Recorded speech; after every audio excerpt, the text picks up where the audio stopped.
us to go somewhere, you know, because there was very little work around in Ireland that time, you know, it was very little work.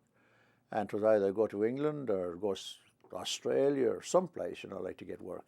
And when he came home, that was the thing that clicked, you know, like, you know, that was my chance, Yeah. you know. And where your brother also immigrated here?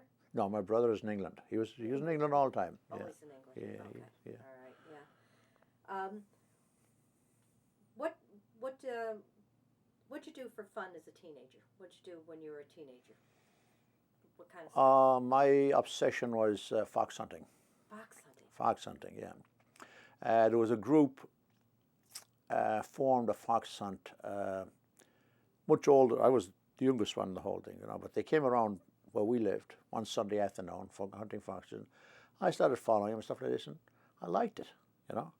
And they had all these foxhounds and everything else, you know, like, and it was great, you know, like you were out in the fresh air, running around through hills and over fences and all kinds of stuff. And then the following weeks they went different places, and I always went and met them, you know, wherever they were hunting, you know. So that wasn't on horseback? Or No, was no it? horseback. Okay. This was strictly Walking with the dogs. walking. Yeah, Okay. we had no horses or anything else. Most of the people who were there couldn't afford horses. Well, we had some good, probably rich farmers there as well, but no, we just walking. And then after about, I guess, two or three times out, I had an aunt living in a place called Muckroom in North Cork, and I knew they had a hunt club up there, right? So I wrote to her to know if she could get me a foxhound, and she got me a foxhound pup, right? And oh, that was it, you know. Like, I was one of the boys then. Yeah. Every Sunday, that was it. And of course, Sunday night you went to the pictures, maybe during the week if you had the money, Uh-huh. you know. Yeah. And but that was it. The teenage, you know, go to a football game. We only did the hunting in the winter time. You couldn't hunt foxes in the summertime because the farmers had all the fields planted and everything else. And like you have, like a foxhound stands that at all, and you have 20 or 30 of them running through a farmer's field of corn. Yeah. You know, they Trample wouldn't like it that much, you know, Yeah. like, you know. So you hunted mostly in the cold weather up until St. Patrick's Day. Yeah. And did you actually go for a fox? I mean, Oh yeah. you actually did Oh capture yeah. a fox at the Yeah. end of it. Well, you didn't catch a fox all the time. Foxes are very cunning and very, you know, smart, to say. Sly as a fox, and boy, they got every trick in the book, you know, like, but every now and then you'd catch one. Yeah. Yeah. And what did you do? I heard something about drags. Is drag similar to this? Drag. A drag. A drag was in the summertime, Okay. and you do that with a piece of rotten meat, or Okay. liver or something like that, and you put linseed oil in it to make it smell. Okay. You tie a piece of string or a rope on it, right?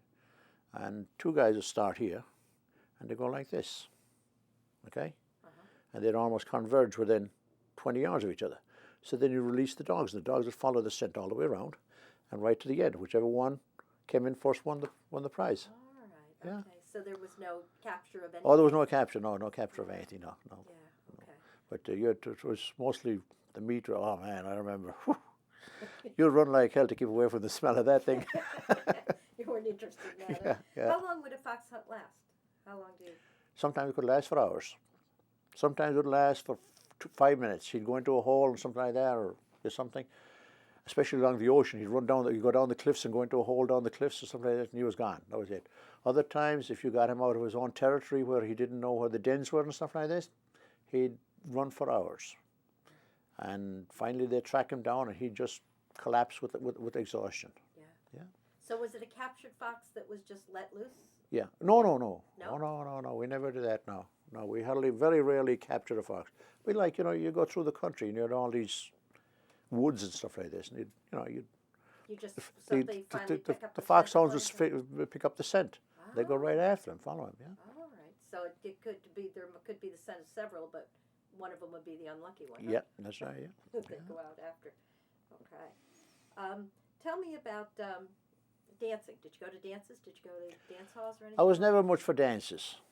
I did go occasionally, but you know, like, my brother always went to dances. Every Sunday night he was a dancer. With me, it was the movies and like afterwards, fish and chip shop and stuff like this, or But I was never much for the to go to dance halls or something like that. I wasn't.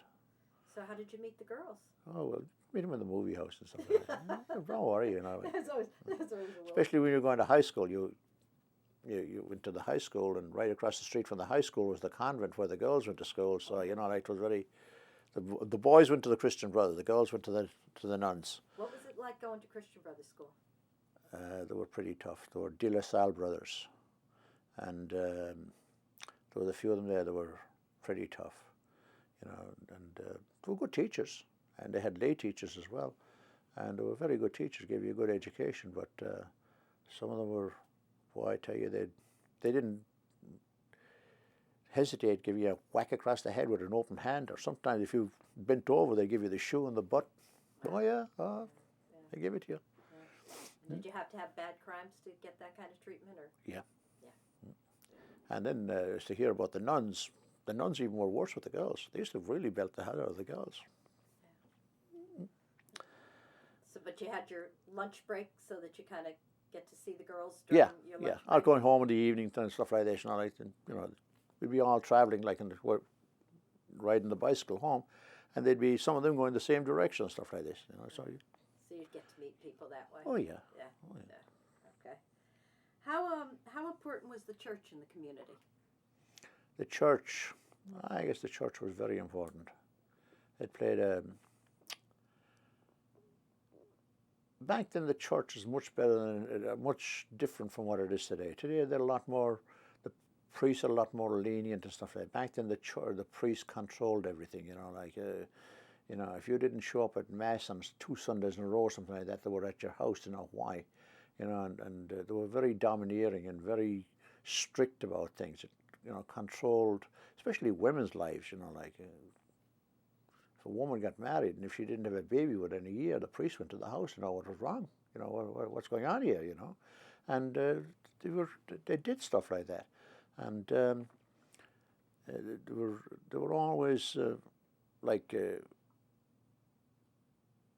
we had the church that we had was a mile away from the village, and right next to it was a CYMS halls, Catholic Young Men's Society's hall, right? And they used to have dances there and stuff like this.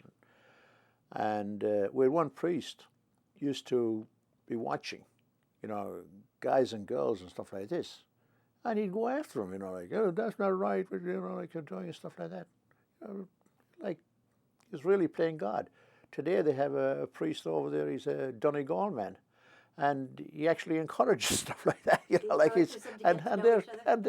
They have great time with him. And he goes to the dances. He goes to house parties and everything else. He has a little glass of wine, and everybody gets along great with him. Back then, everybody was scared of the priest.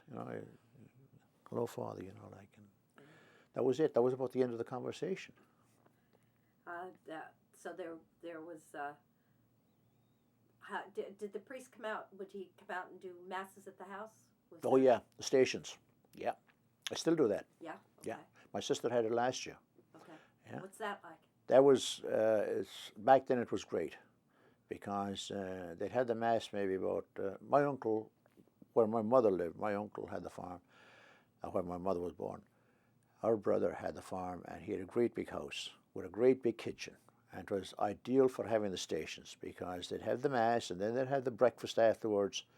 And after that, they opened up they tapped the keg of Guinness, and all the neighbours came and everything. And at night time, then about 6 or 7 o'clock, somebody would come with an accordion or a fiddle or something like this. And this would go on until 3 o'clock in the morning, Wow. And my uncle didn't have any kids, so there was no kids in the house. There was nothing to stop it. And, and it was the same way with the thrashings. They have the thrashings every year. Yeah. And was that with putting up the hay or something? Yeah, the corn, Okay. And in the townland where my uncle lived was I think 5 different farmers, small farmers, So they'd start at one place in the morning, 8 o'clock in the morning. It would take like 2 hours to do it, and then they'd move on to the next place. And then my uncle was like next in line for right, but no, they'd skip him because they'd tell the guy that owned the threshing machine, skip his house, do him last. And of course the guy knew it because it was a regular routine every year. So they'd go on to the other two guys, and then they'd come back to my uncle's house.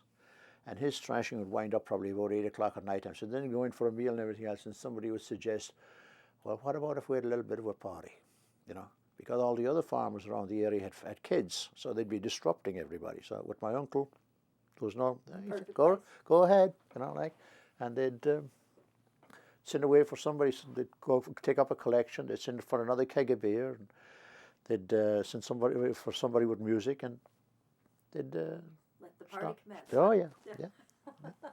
But the stations were great, and the stations were the stations actually served a purpose in Ireland years ago, because in the rural areas, like especially old people, they didn't decorate the house or anything like this. But when they had the stations, you know, everything was painted. So every 4 or 5 years, everything, even the outhouses, you know, like the cow houses, everything was whitewashed and everything else, and all cleaned up and everything else. So it really served a great purpose, you know, like, because otherwise, if it wasn't for that, half the place would fall down, you know, in a course of years, you know. They'd get busy with their regular day to day and not bother with it. Yeah. So it really served a good purpose for that, not only for religious reasons, but for, you know, like keeping the place up to date and stuff like that. Yeah. Would, if there were elderly people, would other people come in and help them? Oh yeah, they would. Yeah. They come in and help and everything else. Yeah. And no matter, even if they weren't elderly, like my uncle now and his wife, when they had him, all the neighbours would come in that morning, you know, like, and help with the breakfast and stuff like this. You know, they're making the breakfast, and making the sandwiches, and making the bacon and eggs, and all this other stuff, you know, like, and they'd be preparing for a week in advance. Yeah, you know. I'll bet. Yeah. How many people would typically show up at something like that? Well, they'd be like the whole town land, you know, like, and I guess in my uncle's town land there probably was about maybe 20 families. So like, there'd be at least one from every house, because they had to come with the money. Yeah. Right, you know, the priest had to get, that was a collection for him, right? And maybe the husband and wife would come, you know, like, and then in the afternoon maybe the sons and daughters that might come, you know, like, you know, so there was people like coming and going all day. Okay. And there was some people stayed all day and stayed all night. And were you invited to come to somebody's house, or was it just announced from the pulpit that it would be next week, Thursday? Oh yeah, to announced from the pulpit, right? Okay, you know, but then there'd be people outside of the town land that usually didn't come to the mass in the morning, stuff like this. Those people would be invited. Okay. So your brother would make an invitation to them so that they would come. I see. Okay. Yeah. Talk to me a little bit about celebrating Christmas in your house. Christmas was a nice time of the year, where you got everything, you know, like, you know, there wasn't too many toys or anything like that, you know, like, you know, you got a few toys, you know, like in your stocking and stuff like that, but everything was all done up, and you had food, you know, like, that you didn't have the rest of the year. Like what? You'd have Christmas cake and plum pudding and all this other stuff, you know, nice sweet cake and cookies and candy and all kinds of stuff. But then the neighbours would come, you know, like, and over the course of until like from Christmas until Little Christmas, which is January 6th. And, you know, you'd have a few people in every night. Then my father and mother would go to visit other houses some nights, you know, and stuff like that. You know, it was a great time. Of course, the houses were all decorated and everything else, you know, like, they used to put holly all around the windows and all around the doors. And that was the real berry holly, you know. With the red berries all With the red berries, yeah. And they used to put the paper boughs over it, you know, and decorate. A candle in every window. Big Christmas candle in every window. And how about Christmas tree? Did you have a Christmas tree? No Christmas tree. No. We never had a Christmas tree in our house. Yeah. No. And when were the candles lit? Were they lit, I mean, throughout the lit and kept burning, or no? They'd be lit at, like, you know, when it started getting dark on Christmas Eve. Okay. And they stayed lit until everybody went to bed. Last person that was going to bed would blow out the candles, you know. And they'd be lit probably like for 4 or 5 nights in a row then. And then they'd stop, and then they'd light them again for Little Christmas. They call Little Christmas, right? You know? And that was like for 2 or 3 nights, you know. And then 6th of January was the end of it. They used to call that Women's Christmas in Ireland, you know, like, you know. there was a saying my uncle had, Nullag na man, nullag gan va. The women's Christmas was no good, you know. But on the 6th of January, Women's Christmas, that they got all the men used to go to the bars that night. It was a big night for the bars, you know. Whereas Christmas Day was the bars. I think they're still closed on. Yes, they are. They're still closed on Christmas Day. Yeah, yeah, I would bet. Yeah. Was Irish spoken in your house, Gaelic? No. Not. My mother knew Gaelic, and of course we knew Gaelic going to school. My father didn't know Gaelic because he went to school prior to the 1921. He went to school under the British system, you know. And they weren't allowed to learn it? Well, no, it wasn't mandatory back then anyway, you know, like when we went to school it was mandatory. You had to learn it, you know. And you had to learn everything in Gaelic. It's the only thing you didn't learn in Gaelic was English, you know. Yeah. But geography, history, everything was in Gaelic. And you know, even say your prayers was in Gaelic, you know. And did you take your tests, your leaving certs and things? Oh yeah. Yeah, when you took your leaving cert, there was three subjects that you had to pass in order to pass the exam. Was English, math, and Gaelic. Okay, so then you could have other subjects as well, history, geography, and stuff like that, and you could pass one or two or three of those, you could any of two or three, but you had to pass the three main ones: the Gaelic, English, and math. Now, did you does that all the way right from elementary or your first all the way through high school?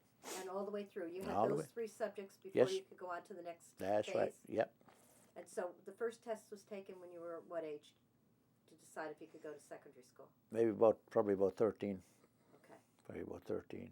What happened if you didn't pass? You couldn't go to high school. Did you stay there? You could go to a technical school. I think you could go to a technical school, yeah. They had technical schools as well, you know, where you learn carpentry and stuff like that, welding and stuff like that. Yeah. They had a pretty good one in Skibbereen. And my brother went to it. And but to go to the high school, the Christian Brothers, you had to pass the one, you know, like to go on. And then after 2 years in high school, they had the intermediate certificate. You had to pass that to go on again. For 2 more years? And for 3 more years. 3, okay.